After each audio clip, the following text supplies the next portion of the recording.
একদিন তিন বন্ধু, পাপ্পু টাপ্পু আর গোপাল এরা সবাই মিলে আলোচনা করে ঠিক করল রাতে গ্রামের পুরনো পুকুর পাড়ে যাবে।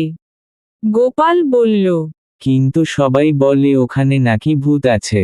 ওহে শোনো, ভূত টুতো বলে কিছু নেই, ও সব গুজব। হ্যাঁ, ভূত থাকলে আজ ধরা পড়বেই। তাহলে চলো, দেরি না করে যাওয়া যাক।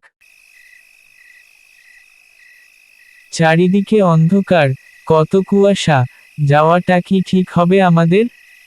আরে না, কিছু হবে না, ভয় না পেয়ে চল। গোপাল চুপচাপ ছিল, কারণ ওর ভয় সবচেয়ে বেশি। রাতে তিনজন টর্চ নিয়ে পুকুর পাড়ে গেল।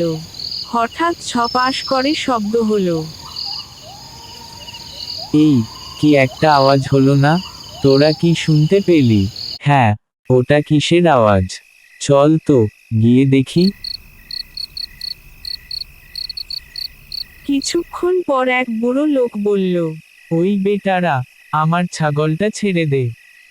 ঠিক তখনই সাদা ওটা কিছু কি? নড়ল। ওরে বাবারে, আর টাপ্পু ভূত, দৌড়ে ভূত, গাছে উঠে পালা। পড়ল।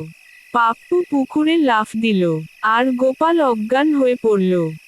সবাই তাকিয়ে দেখে, ওটা ভূত না, ছাগল। গোপাল উঠে বলল।